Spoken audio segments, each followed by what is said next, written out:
Alright guys, here's the situation. I'm just gonna lay it all out on the table for you. Today, I had to come up with an idea for a video. I've done this before, a lot. And I'm thinking, alright, come on Matt, I'm feeling it though today. Something's gotta be big. You know, I have to go bigger and better than anything I've ever done before. Something that's really gonna blow their socks off. You know what I mean?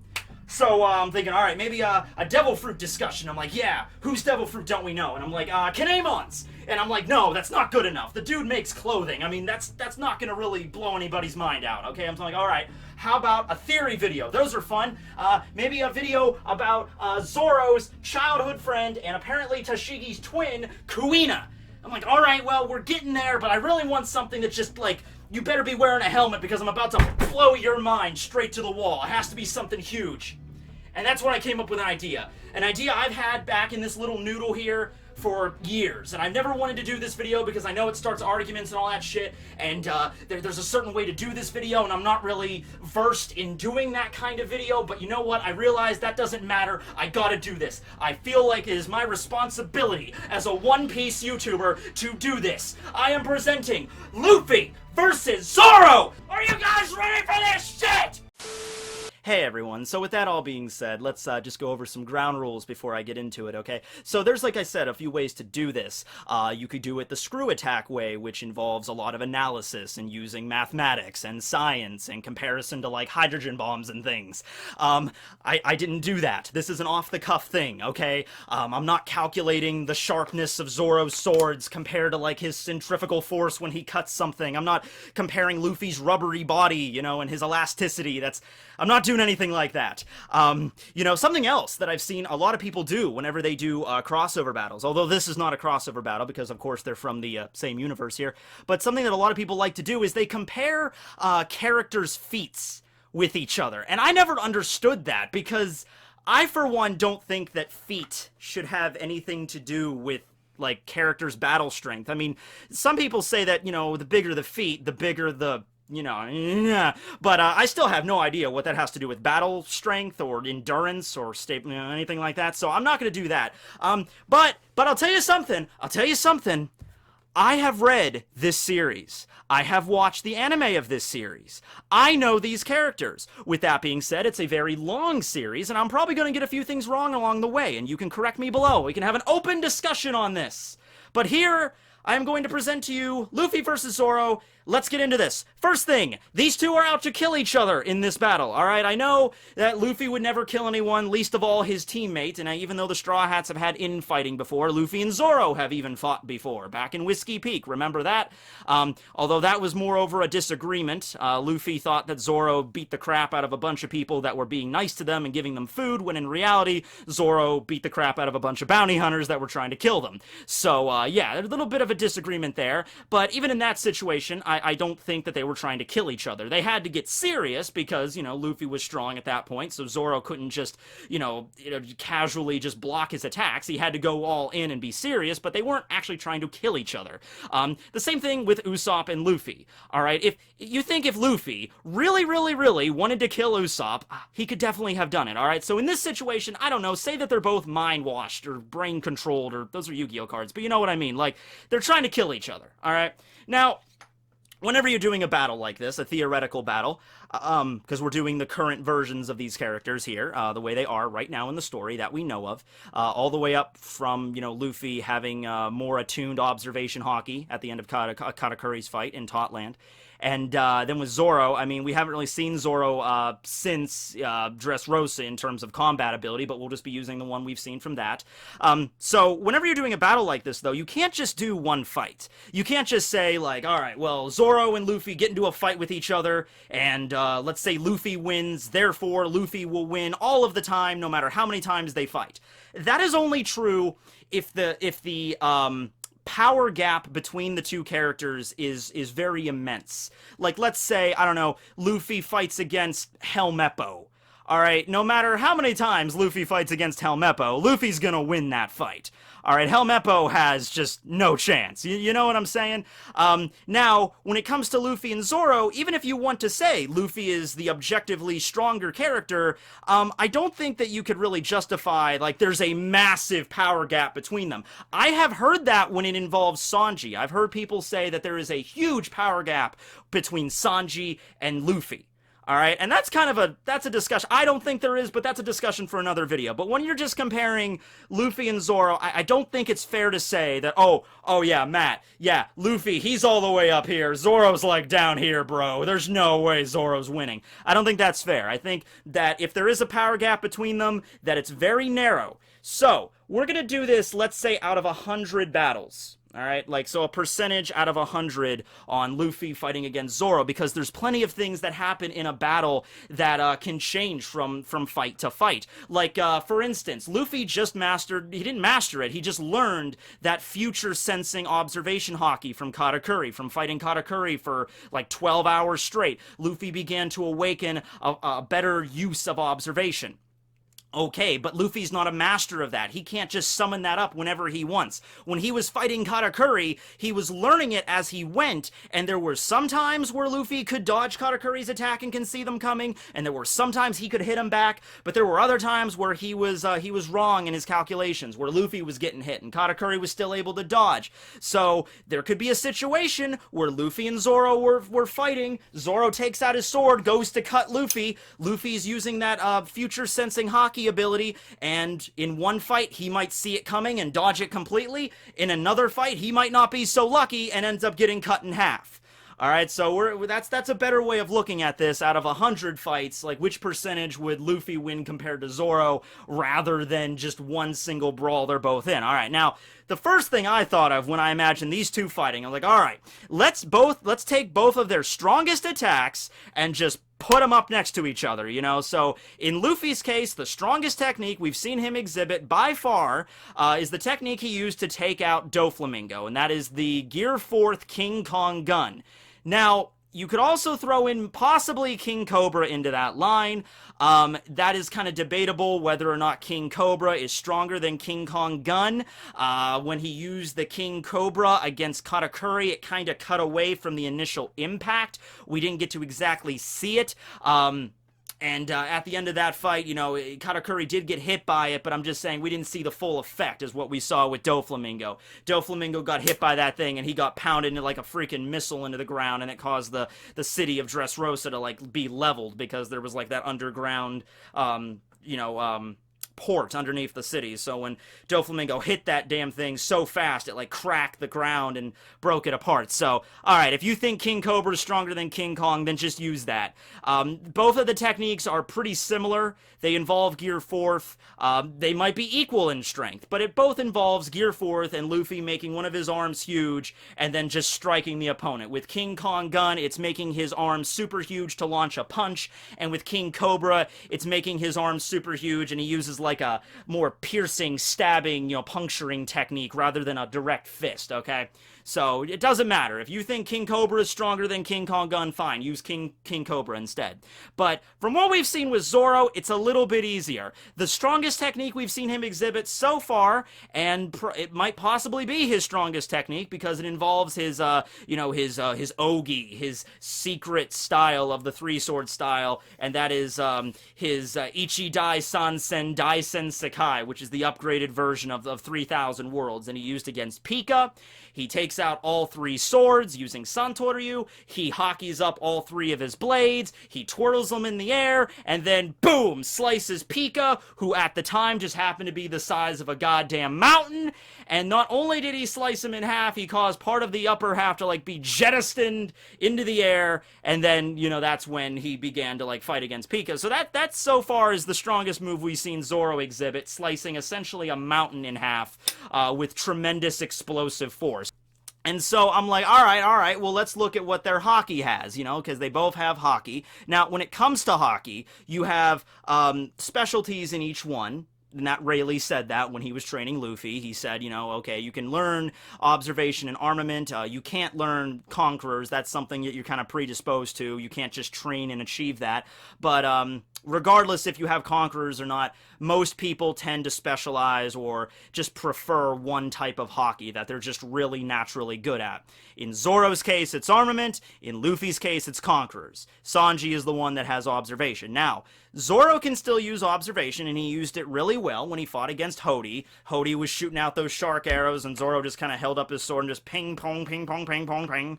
You know, that's all he did to dodge that. So he has really good use of observation. It's just he's more adept at using armament, specifically using armament to, you know, cover his blades, turn them into black blades, as Mihawk trained him.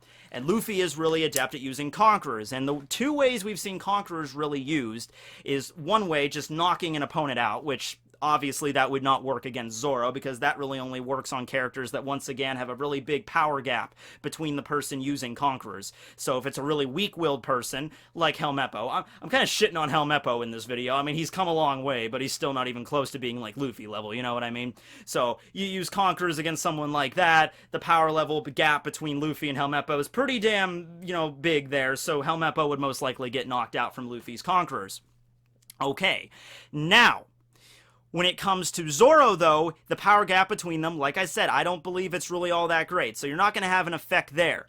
Something else that Conquerors does, though, is sort of a secondary effect, is that as long as the person is emitting that Conqueror's aura from their body, it seems to exhibit a certain level of pressure on the surrounding area. We don't exactly know how this works yet, but it's like when Shanks was arriving on Whitebeard's ship and he was walking up the ship. Just his Conqueror's Haki alone was able to like break apart the boards and just add a certain, you know, layer of pressure to the atmosphere on top of knocking people the hell out. So, and when Luffy clashed with Don Chinzhou, and when Luffy blocked Doflamingo's kick, when two Conqueror's users come together, there's like these like sparks shooting out, like this tremendous force that's being exhibited from both characters.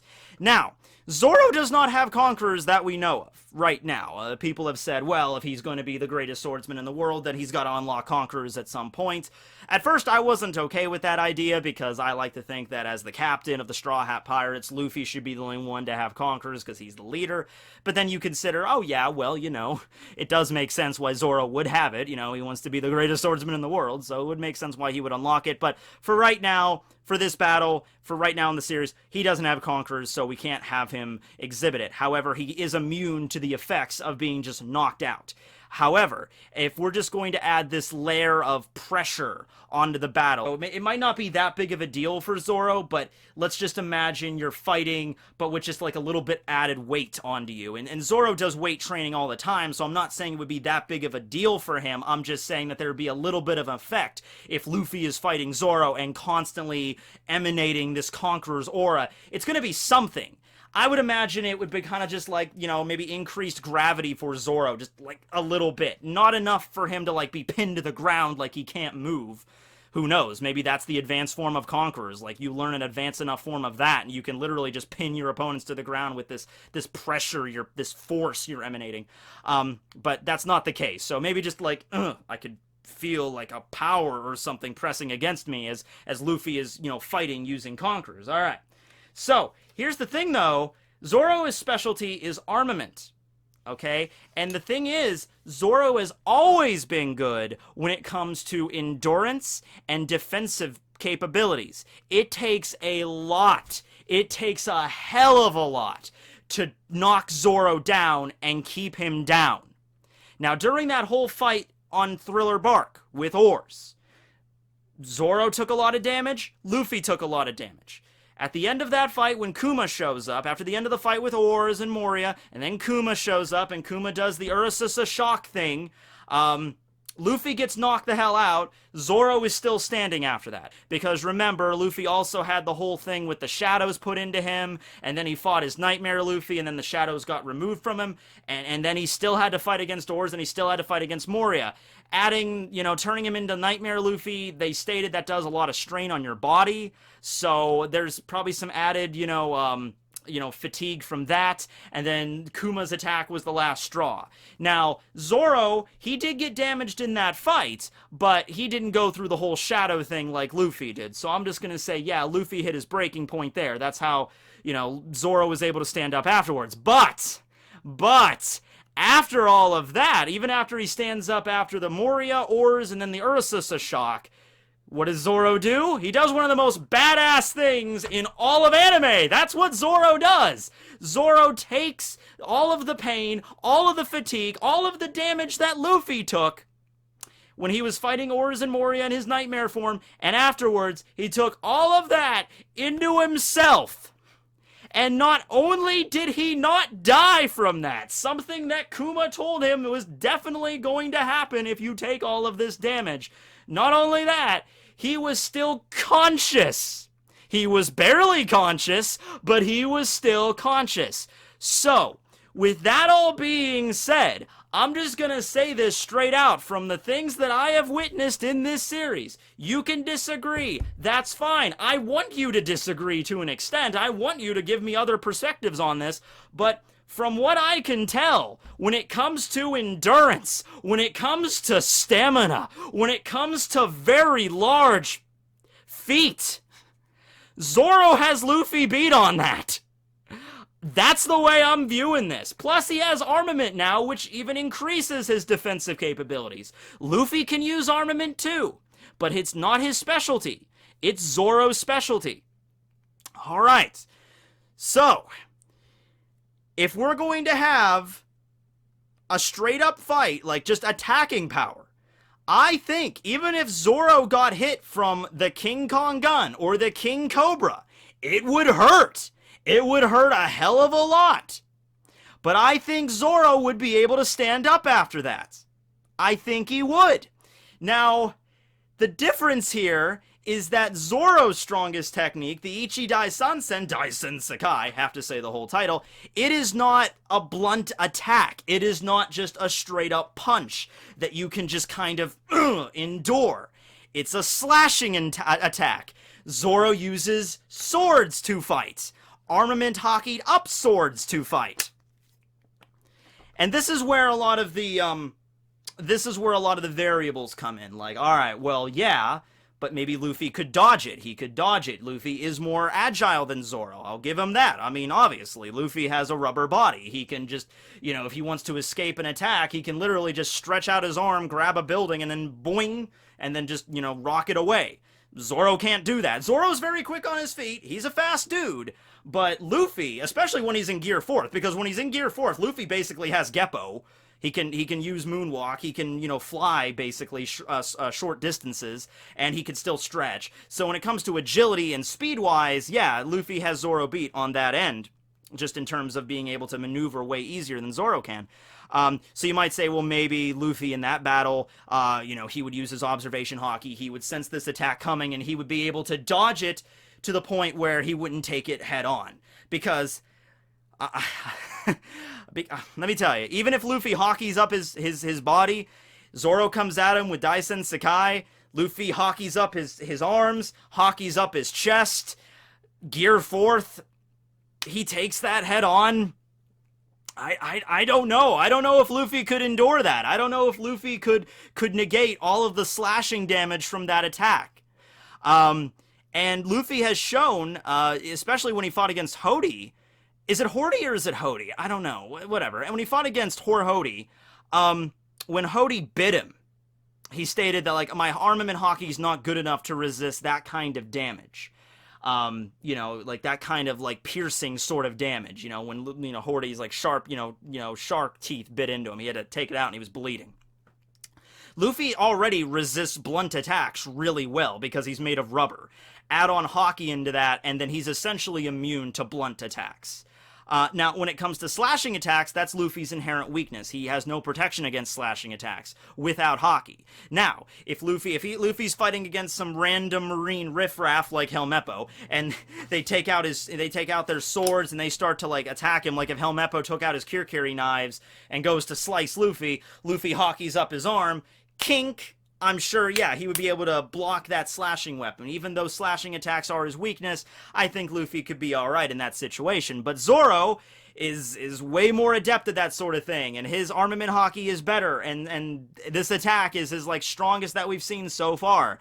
So, yeah, even if Luffy Because when Luffy was fighting against Doflamingo in Gear 4th, Bound Man, and when Doflamingo went to go kick Luffy, you know, it was extremely elastic. It was just bouncing off. It was rubbery. But when it comes to this is a completely different kind of attack.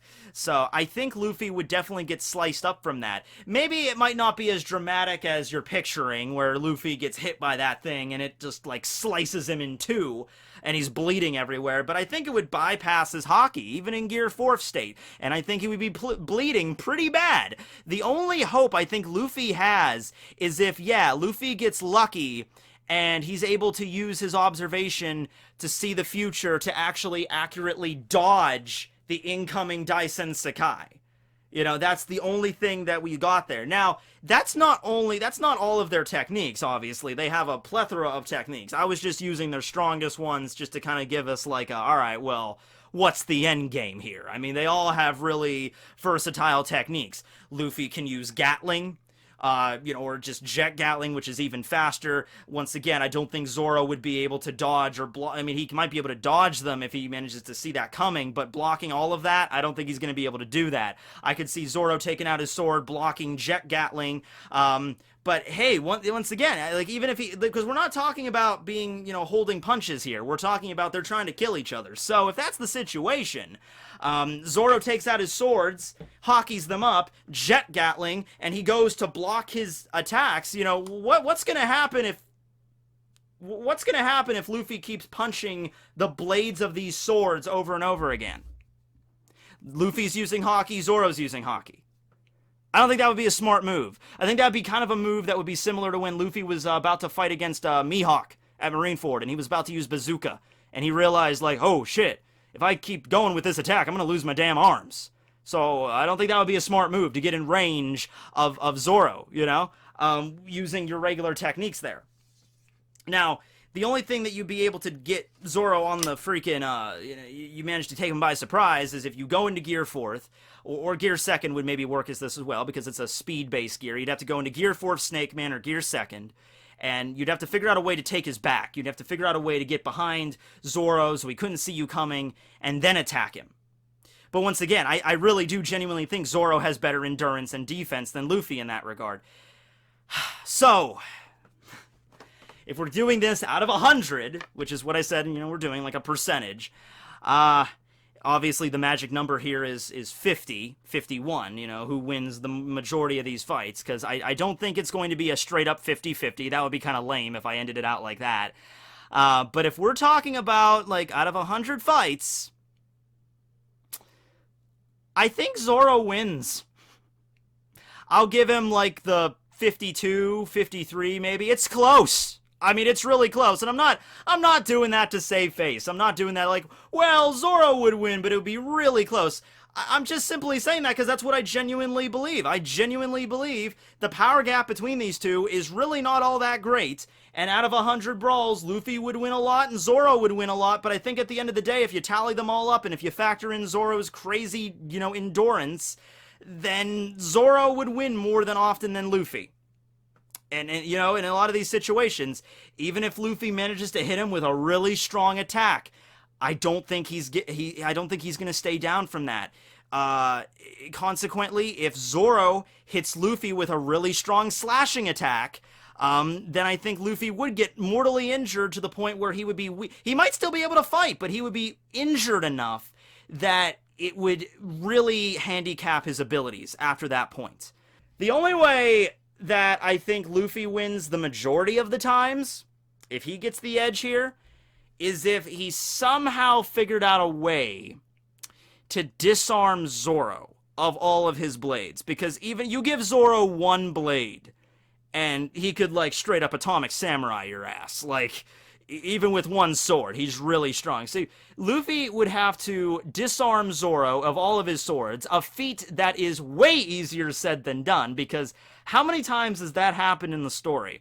How many times has that happened, especially post-time skip, where Zoro is fighting a character, and that character is so strong they were able to knock all of the swords out of Zoro's hands and his mouth, and he like, they're tossed away, and he's not able to, you know, find any of them. That happened against Mr. One, briefly, but he was still able to pick up. He has observation now, and he would be able to find his blades, especially the cursed blades like the Katetsu. He would know exactly where they are. But that's what I'm saying. It doesn't happen often. It doesn't happen very often where a foe is able to straight up disarm Zoro of all of his blades. Right? I think it just comes down to Luffy's weak against slashing attacks. Yeah, Luffy has Haki now, but so does Zoro, and Zoro's specialty is armament Haki, so therefore it kind of trumps Luffy's armament Haki. Also, Luffy has, agility, but Zoro has the endurance, which is really where it matters. And I don't think, Luffy has the agility and the speed advantage, but I don't think Luffy's speed is just so great that he would just never get hit from Zoro. If that's the angle you might take it. It was like, well, Luffy has the observation from his fight with Katakuri. He's also got the agility. Zoro might never even manage to get a hit off on him. I don't think that's the case. I don't think the power gap is that great, is that different between them. It might be Luffy gets way more hits off on Zoro than Zoro gets off on Luffy, but Zoro is definitely going to hit him at some point. Especially, Zoro might just take the stance of like, alright, I'm not even going to try to go after him. I'm going to wait for him to come to me. And then when he launches an attack, it really has me worried because all it takes is a really well-planned slice from Zoro's sword. And if it's hockeyed up and strong enough, and if Zoro gets lucky with that exact swing, and if Luffy's observation isn't, on point with that, all it's going to take is one swing, and Luffy might straight up lose an arm. What do you do after that point? You give Zoro one sword, he can fight pretty bad. You give Luffy a bleeding stump and one good hand. I don't see that fight lasting much longer, right?